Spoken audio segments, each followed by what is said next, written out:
you've got to enjoy what you do every day. And for me, that's working with very smart people. It's working on new problems. You know, every time we think, hey, we've had a little bit of success, we're pretty careful not to dwell on it too much because the bar gets raised. If you think you're going to be a lot happier if you've got 2x instead of x, you're probably making a mistake. I mean,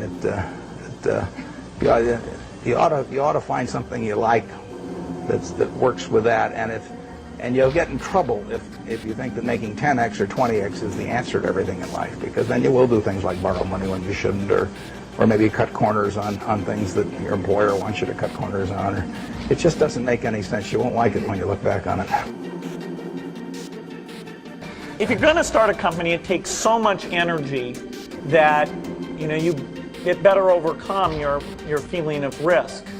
I don't think that you necessarily, if you're going to start a company, should do it at the start of your career. I think there's a lot to be said for working for a company, learning how they do things. You know, if you're young, it's hard to go lease premises. They made that hard for me. You couldn't rent a car when you were under 25 at the time, so I was always taking taxis to go see customers.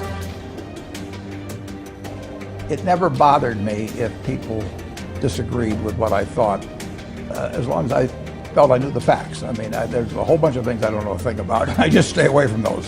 So I stay within what I call my circle of competence. You know, Tom Watson said it best. He said, I'm no genius, but I'm smart in spots, and I stay around those spots. Well, I try and stay around those spots, and I just don't have a problem if somebody says, you're wrong on something. I go back and look at the facts, and I think that really is much more important, frankly, than having a few points of IQ or having an extra course or two in school or anything of the sort. You need emotional stability.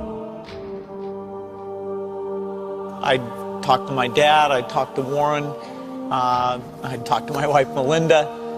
So I have enough people that know me and actually know where my judgment isn't its strongest, where I might get overexcited about something or forget to think about something. And so they're good at correcting, particularly Melinda, good at correcting whatever those blind spots are. And I think it's good to encourage your friends and advisors to really give them that license. You want a restlessness, a feeling that that somebody's always after you, but you're going to stay ahead of them. You always want to be on the move, and when you've got a great business, like Coca-Cola, which is, there aren't any like Coca-Cola, but you really, the danger would always be that you rest on your laurels.